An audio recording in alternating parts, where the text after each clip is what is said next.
Welcome to the Chop Team. I'm your host, Seth the Dachop. I'm your host, twinsinc. Our show is about two guys and any friends that happen to come over with a topic that we want to chop up. This is our barbershop style podcast. We discuss it all. If the fellas at the shop will go in on it, we will. Let's chop it up. Hey, good afternoon, everybody. Thank you for joining us today. Today the topic is going to be let's say Black History Month. Well, forget all that. We Black History Life. That's what we do. Facts. Now, even though Black History has ended yesterday, we still continue to fight. Not really a fight, but we still continue the conversation about it. And this topic, we wanted to talk about it a couple weeks ago on exactly 2 years when the movie came out, but things happened, so we're talking about it now because it's still relevant. So it's 2 years later. And by the way, just so you know, even if it is a little late, if you don't know when we post it, just act like we posted it on the anniversary. Yeah, on the 16th. There you go, right there. Just act like we did. Then again, we could have said that, like, hey, you know what? This show, no, because we're live recording. We can Never mind. Hey, wait, you want to start over and just lie? No, because we could just lie. No. Okay. Well, okay. I mean, Don't do it. That's something that we're not. Look, that's something that we're going. No. That's something that we're not going to do on our platform. We're not going to lie. Okay, we're going to give you the facts. We may joke about things, but there's no lies over here like the regular media is out there. Trying to do the right thing sucks. Okay, go ahead. Hey. So, as you see the title, is BlackPanther Redux. Am I saying it right? Redux works. Now, I didn't know what it means. I'm not going to tell you what it means because I want you to do your own little research because we're big on that. Do your own research. But some people may know it. Kudos to you. So, once again, the movie Black Panther, that's what we're talking about. We're talking about the movie Black Panther, not the Black Panther comic book or card, none of that. No, we're talking about the actual movie that happened 2 years ago, right? And the one thing I want to pose or say. Well, I want to clarify. We're not talking about the movie, scene for scene. More like the philosophy of the movie. Right, and I'm about to say that. So, okay. So yes, the movie Black Panther, but I had a conversation with Seth. I said, you know what? Looking at the movie afterwards, I'm like, was Killmonger really a bad guy? You understand what I'm saying, people? Think about it. Step back from the movie. Step back from the comic book series, the good guy and the bad guy. Step back and take a look at it. Was Killmonger really a bad guy? Because when I think about Black Panther and, T'Challa, right, who is Black Panther, but when I think about T'Challa and Killmonger, they're two black men, two powerful men. They have their own vision of what they want to do. Sounds like Martin and Malcolm X. When I look at them, I was like, you know what? Killmonger was Malcolm X. Martin was T'Challa. Because T'Challa was very peaceful. He wanted to unite together with everybody, which he ended up doing at the end of the movie. But he also wanted to do it cautiously. Let's move slow. Let's do that. And he was wishy-washy. It wouldn't have took nothing for him to back off of anything that he was talking about. That's true. And then with Killmonger, it was by any means necessary. And yes, he did a lot of killing throughout the movie, but this ain't really about the movie. But his overall goal, his overall goal. His problem is that in Wakanda they had all the resources in the world to help anybody in the world. And there is billions of brothers and sisters that look just like him and I, out in the world that's being not depressed, what's the word I'm trying to think? Oppressed. Oppressed, there we go. Being oppressed and all that. And that we can help our brothers and sisters. He was all about unity. And all he was going to do was take the weapons and resources that he had. He had spies planted all over the world, which people have been doing now in the United States. We have spies all over the world. But what his plan was to take over, meaning that, free our people. And he said burn it down and rebuild it with us on top. That's it. So when you think about it, was Killmonger really a bad guy? See, you know what I'm saying? Oh, absolutely. See, that my problem is that I agree with Killmonger from the beginning. See that here. Well, they gave you the story. They gave you why he was. It wasn't like he woke up one day like, I want to kill everybody. No. First off, I mean, he got a little bit of stories about Wakanda, right? His dad told him about it, but he knew his dad was outlawed. And then he grew up on the mean streets of San Diego or Los Angeles? Los Angeles. Alone. But even before that, when his dad got killed, he saw the ship above, right? And he went to the department. His dad was dead in the ground. He could pit one and one together to get two because it was a claw in his chest. So he knew what it was. So he grew it up on the outside of wanting being in the promised land. You know what I'm saying? He wanted to go one kind, remember? But no. I get where you're going. I would say, go ahead. I want to step back from that because I like the way they tried to give you his motivations in the movie. Okay. And I get it totally, but I also, while me and you get that granular portion that you orphaned at a young age on the mean streets of America, so you know as a black kid he is in for a rocky road. Which he was because he's by himself. But isn't it odd the way they made him such a monster? Each one of the little dots on his body was supposed to be somebody he killed. Right. You know, he said, I drew blood on all the continents, all just so that I can kill you. Yeah, I mean, they made him such an over-the-top villain. Of course. Right? No, and I'm going to pull it back to Malcolm X as a comparison. Yeah. Malcolm was a drug dealer, using all, he did jail time. But once he got out of jail, Malcolm never used violence at all. He did express that he would use violence, but Malcolm never used violence. But look at the monster that history tried to make Malcolm X into being. Oh, he hates white people. He's against this. He hates America. They tried to make him into a monster. But was his philosophy inherently wrong? Same as Dachop. Yeah, because I love Black Panther. Killmonger. But seriously, think about it. Look at the monster they made him to be. He was ruthless, vicious, and murderous. Why? He could have accomplished his goals without killing anybody. True. Well, not killing anybody, killing Black Panther. Let me T'Challa. Right. And the reason why, I mean, I guess he had to kill him because if he wanted to be the king, I mean, technically you have to kill him. It's either you give up or you die. So, of course, T'Challa would have fought to the end, so that's why he had to die. But you know what the worst line in the whole movie was for me with Killmonger? What's up? When he told him he was going to kill Shuri too. I remember saying that at the end, right when they was fighting. Yeah. And my mind was like, why would you? I said that line was so out of place for where the story was at. True. But you had to make him a ruthless villain. Of course. Now, why do, and think about this in the broader context of how black people in America work. How come all black men seem to end up being a villain of some sort? I'm looking at you, Russell Simmons. Even Kobe couldn't even get away with it. You know what I'm saying? Bill Cosby in jail. Not saying he right or wrong. I'm saying, why do black people always have to be a monster to move the narrative forward for us? Super Thug, all that stuff. Oh my God! What's that thing? Apex Predator. I mean, what the hell is an apex predator? No human on the planet is an apex predator. A damn Wolverine or Badger could take us out in a fair fight. You're not an apex predator. But black people get to be called stuff like that. And I'm just saying, why do you always have to monsterize a black person who believes something better for black people? Well, I mean, it even shows when someone is black, right, and they start not gathering. It makes sense though. Why I don't like us being in groups. It makes sense now. If you think about it now, when I say gathering, so when you see how Martin had a great following of black people following him. You see how the Black Panther in California had a group and everybody's following him. Malcolm X had a big group of people following him. And then what they do, they break it up. What they do, they take their top off, their head off. So they kill Martin, they kill Malcolm X, they kill Huey in jail, right?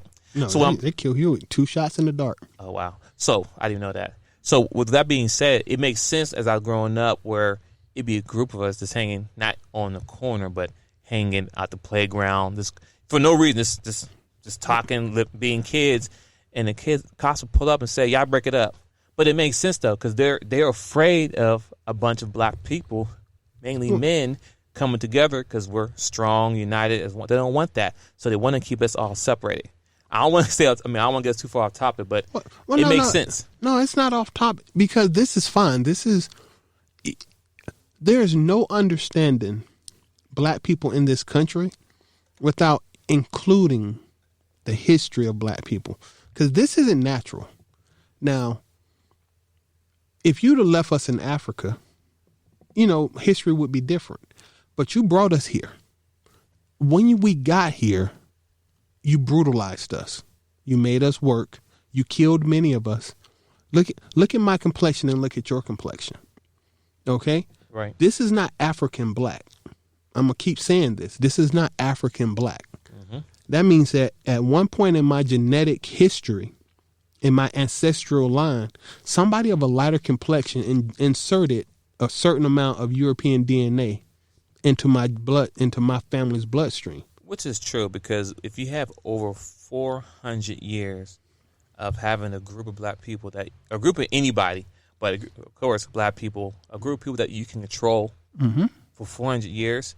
So yes, maybe the first, second, third generations of Africans that came here, most of them were either killed off or died off. Mm-hmm. And most of the time, if you look at the pictures and stuff you see, you mainly see men with their throat cut, their genitals cut. No. I'm agreeing all the time. You see, across the board. You see, majority of the time, men are brutally killed in the street and hung and all that stuff. Mm-hmm.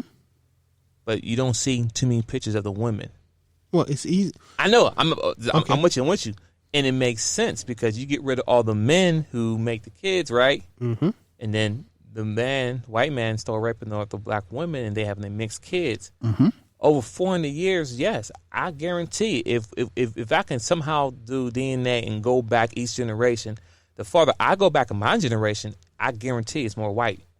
You know what I'm saying? Like, the more you keep digging about African history, you find black it is. But us is different because they had control over us for 400 years. And that's the point I always wanted to come to. Yeah. So, like I say, whether it was consensual or not, right? Because none of my great grandparents who I've met, and they've passed on, but none of my great grandparents who were the first generation in my family after slavery. So my great grandparents were slaves. Okay, there is nobody white up to my great grandparents. I really can't tell you what happened on my great side, but there's nobody white. So whatever lightened up my complexion happened well within the time frame of slavery. Right. And you cannot have consensual relationships with an oppressed person. Isn't that the basis of all this rape right now? The rape laws right now. If you have control over somebody, you by default can't get consent with somebody you control. So no slave, I don't care how much I love you, Sally Henson. No, it doesn't matter. She's a slave. If she has sex with you, it's still rape. These are the laws you put on the books today that I would go to jail for. So anyway, just to write that. So you did things to my people for 400 years. It didn't really ever stop. Of course, when we get together, black people don't do things the same way white people do. That's not a racist jab at nobody. We're just different. Black people tend to work within their group, within their ethnic group. And people will work together to fix a problem in that group.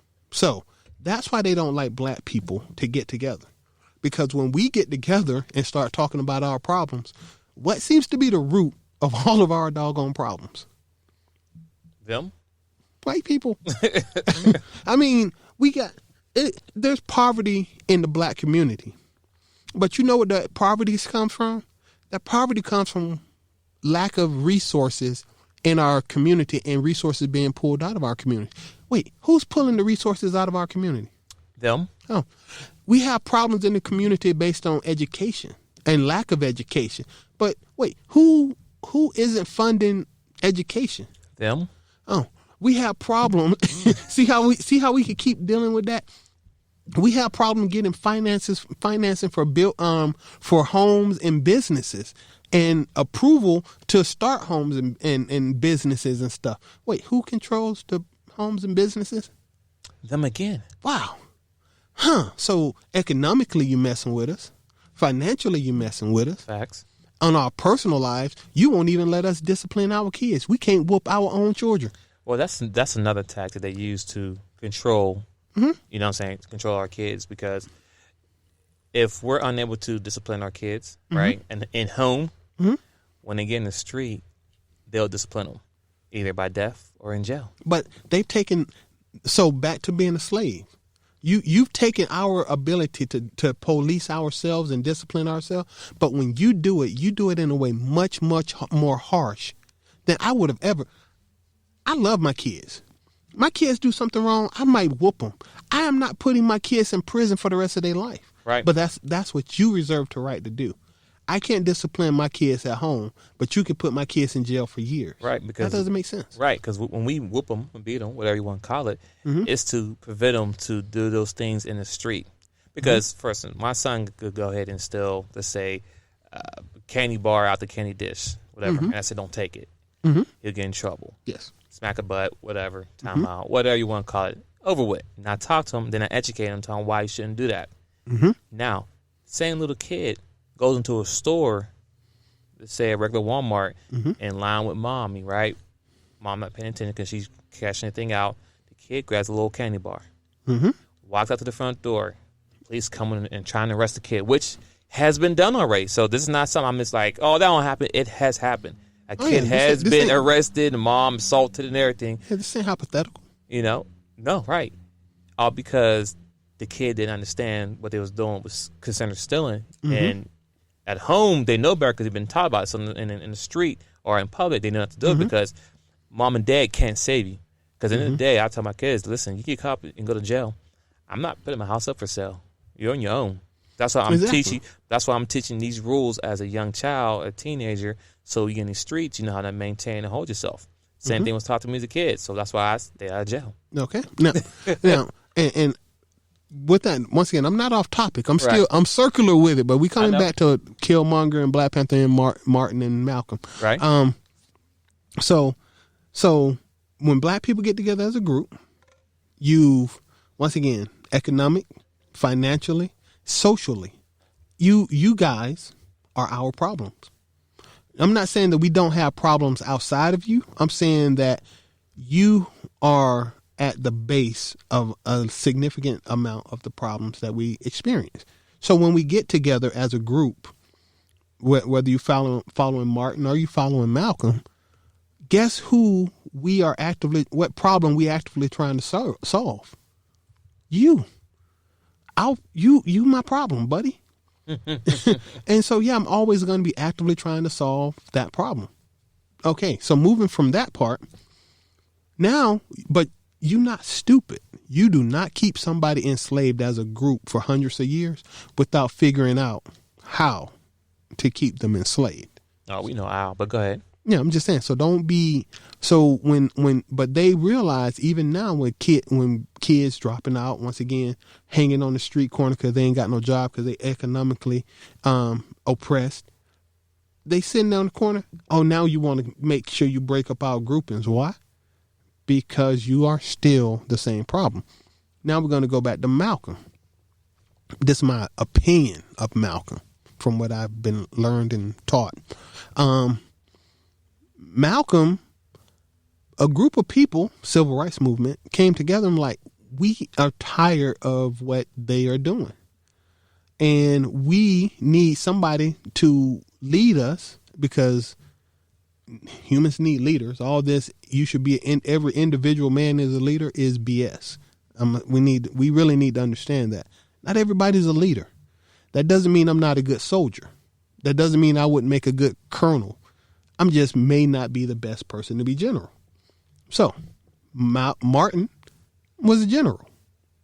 we're not going to get granular and start talking Right. about it. For all intents and purposes, Martin was a general. The people surrounded him, supported him, and his troops followed where he led. That's a general. Okay. Malcolm. While you may not agree with Malcolm's origins, you can't lie. The dude knew how to lead people in a certain direction. He knew, and he fought. He didn't fight for black people. He fought for black people to wake up, but he actually fought for the Nation of Islam, the NOI. So he did that. But once again, he was a general fighting a war. His tactics and methods were different than Martin's, but it was still the same war that he was fighting. We have had 50, 60 years to look at Malcolm and Martin's philosophies at this point. Right. Ryan Coogler, when he directed Black Panther, shout out to the brother. When he wrote T'Challa, he had people on his team focused on writing what did Martin think? How would Martin have handled this? What would Martin do? Kind of, sort of, Right. And he also had another team. Give me a Malcolm X character, and let's see how their philosophies would pan out on the big screen. Okay? Now, T'Challa, think about this. Killmonger was about to start a world war at that time, right? Right. He was stopped. T'Challa decided to do it the slower, easier path. By the end of Infinity War, what had T'Challa changed? What had his philosophy changed? Well, I don't remember. I know exactly.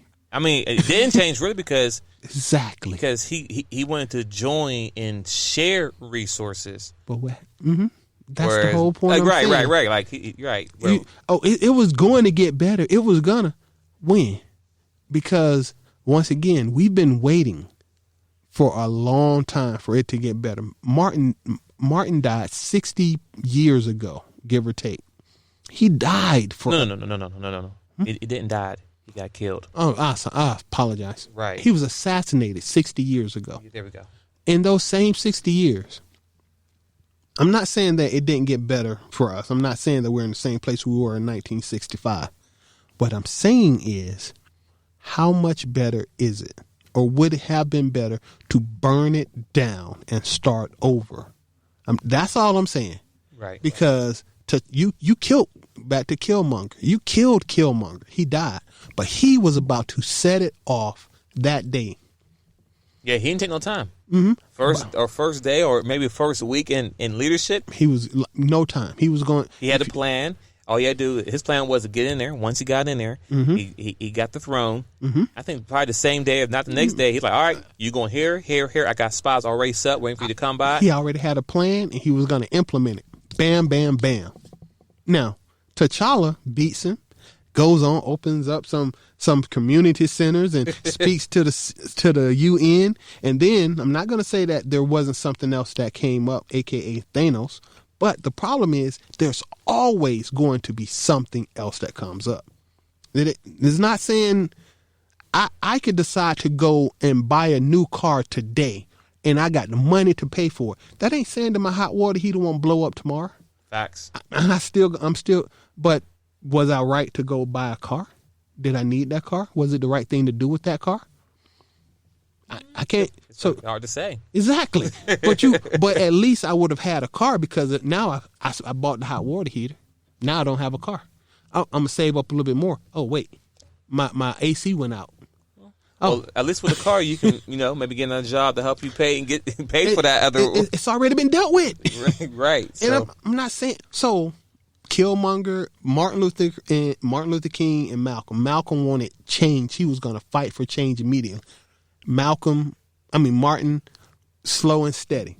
60 years later, we still waiting for the dream of Martin. Right. But would it have been better to just tear it up and start over?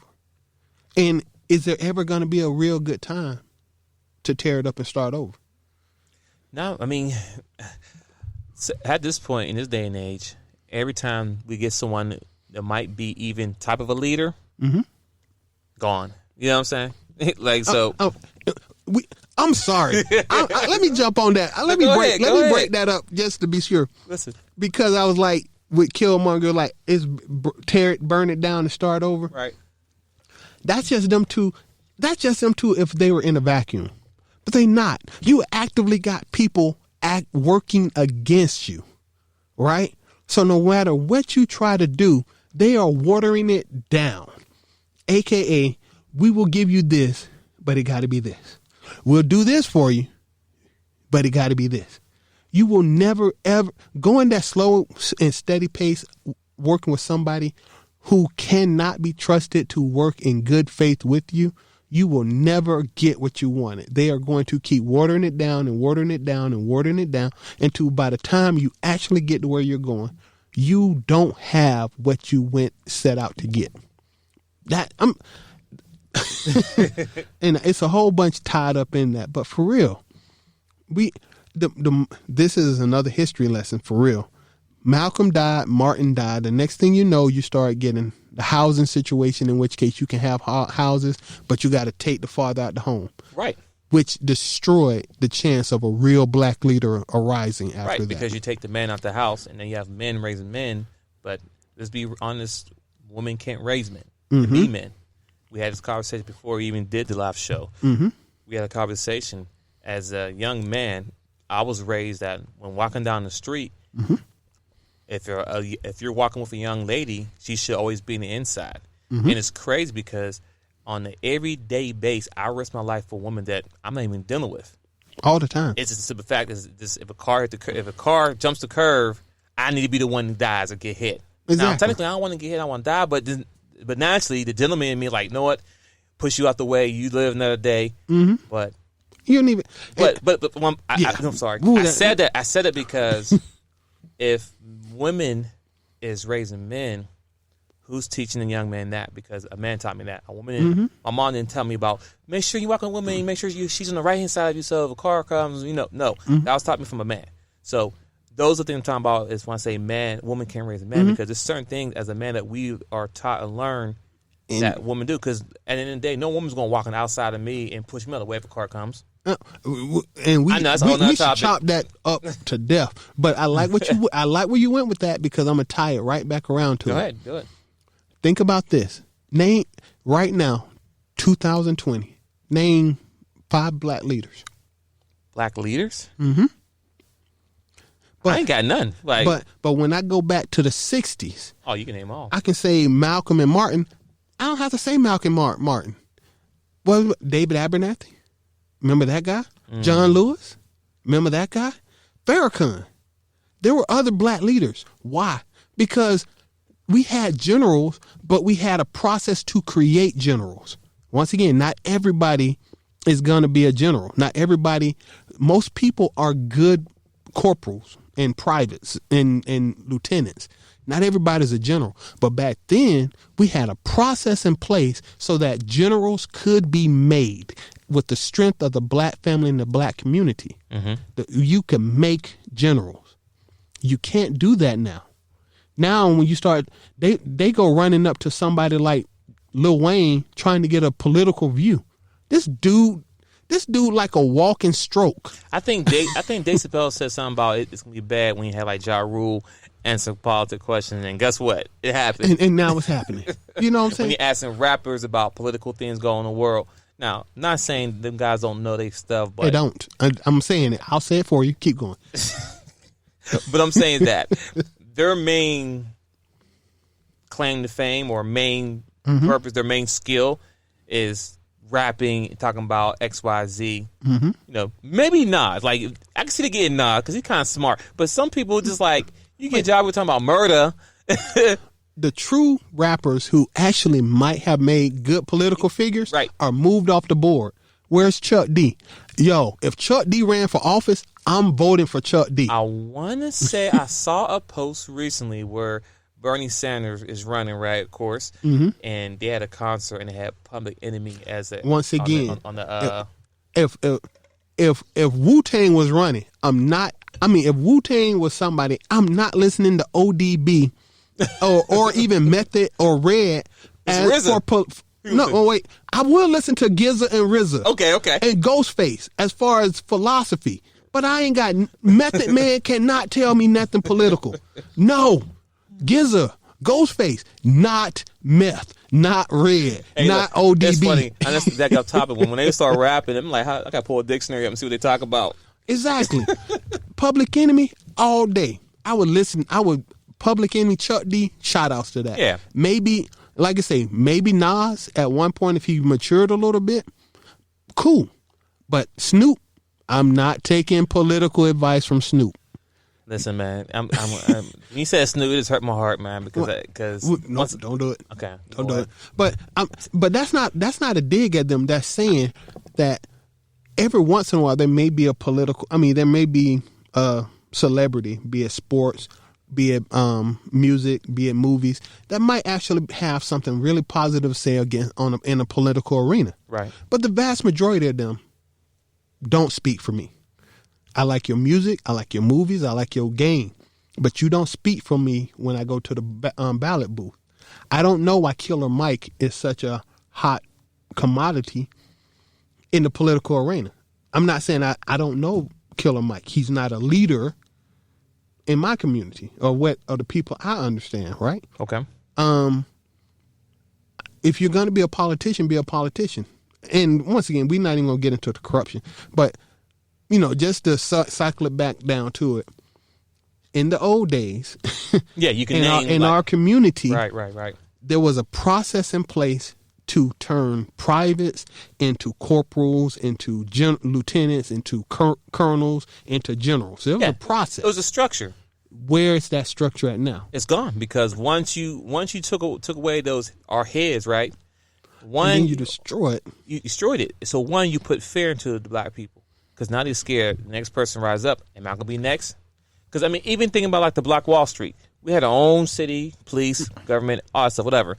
But they tear it down. Now, why do you think, why don't you just rebuild it? No, because they were scared for it to happen again. No, that's it. That's why I disagree. Go ahead. Because we know how to take an ass whooping. For better or for worse. I mean, for real, for better or for worse. They knocked us down in Black Wall Street. They knocked us down in North Carolina. They knocked us down in Florida. They knocked us down in Georgia. They knocked us down in Tennessee. They've been putting foot in our ass for years. We kept starting back over. And I'm not saying it's right. Malcolm and Martin didn't show up. They was 50 years after Black Wall Street. True. But we always started back over. You put your foot in our, we get it. They finally figured out how to stop us from getting back up. Is that what you're saying with taking the fathers out the house? They took the fathers out the house. And then they found a way to subsidize, remember this, people, faith-based initiative. Look that up. Say it again. Faith-based initiative. Got it. Look that up. FBI. They found a way to subsidize churches from the government standpoint. After that, you don't have churches, religious institutions saying nothing at all. And if they do say something, they say something in the weirdest way possible. I can't even give you a good example. But once again, where's T.D. Jakes at in the middle of this Black Lives Matter movement? I don't see him. But 50 years ago, all the black pastors it was hundreds of black pastors supporting Martin and the congregations. They don't do that no more. Faith-based initiative. Look that up. Okay. So anyway, once again, when we did it Martin's way, right? It's a slow process. We're going to do this and we'll move this and we'll do this and we're not going to do this and we're peaceful protest. And they found a way to water it down to the point where me and you sitting here talking still ain't happy. So Malcolm was like, hey, if we got to, we need to burn it down and start over. We can't, but this is a false edifice that's not going to get us where we're going. We need to burn it down and start over. Same as T'Challa and Killmonger. Now, once again, my statement. T'Challa might have got dusted in the snap from Thanos, but his philosophy should have lived on. His mom, the people of Wakanda were still there. Right. T'Challa, Killmonger was going to burn it down that day. It would have been what it was, right? Right. But even when T'Challa came back, let's wait for the next movie. I'm not going to say it's not, but let's wait for the next movie. Yeah, but you're going to be like, what's your time frame? Because if I got to wait 100 years for real change, what was the fuck? I'll be dead. I'll be dead like my ancestors. Right. Before I see any positive change in this broken system. So who was right? At this point, should have just burned it all down. I think Malcolm was more right than Martin. Okay. And I think Killmonger was more right than T'Challa, because it's nice to be peaceful and move slow and make gradual process. But it's hard to make gradual process when the people who you're trying to fight against are actively working against you. Which he's saying that our own people working against us. Not just our people. Well, them, of course, them, but also us, us too. Exactly. Because, if we do come together as a group and say, hey, guys, we're going to do this, there's going to be someone in our group that's like, I don't know if I want to do this. And they go back and tell Master. Say the word. Black people killed Martin. Black people killed Malcolm. Yeah. White people killed Martin, but you was already going to get what you wanted from the slow roll anyway. And T'Challa killed Killmonger. You said it. I didn't. But that's what happened, right? True. So the people who most want to change the black community and willing to do whatever it is to fix the problem gets taken out, killed by people of their own complexion. Okay. That's messed up. That's my opinion, though. All right. Well, people, that was a little not too deep, but I think it was meant to be talked about. And I think we're going to have a part 2 of this, because once the new movie come out, it's going to give us more idea, more clarification of what happened in those 5 years he was gone, and how it was being ran, who's running it, and what changed. So I'm very curious about it, because, yeah. I also go ahead. Want what I need to see in the new Black Panther movie. And notice how long they pushing it out, because they don't know how to do it. Not because they don't have the idea of Afrofuturism to work with. The fact is, they're going to have to show that T'Challa's philosophy was valid, right? Right. But that means that all the Marvel movies will have to show those changes being made. Otherwise, you just saying it happened in Africa, in that little part of Africa, which means that you as the people who we trying to fix, right, actively not trying to help the process move forward. Okay. Which is the same thing we've been doing after Malcolm X and Martin died. We'll give you civil rights. We'll just I look at it like a chicken bone. Right. We'll give you the chicken bone, but we're gonna rip all the meat off that chicken. But here's the bone. What's the use of giving the bone? You can't get full off a bone. You're not a dog. Right. You need some meat on that bone to make it mean something. But that's all I'm gonna say. Right. So, all right, people. So once again, thank you for tuning in. We'll definitely have a good follow-up regarding this conversation on part 2 when Black Panther 2 comes out. Yep, we'll get back with this one. All right, so thank you for tuning in. We out. Peace.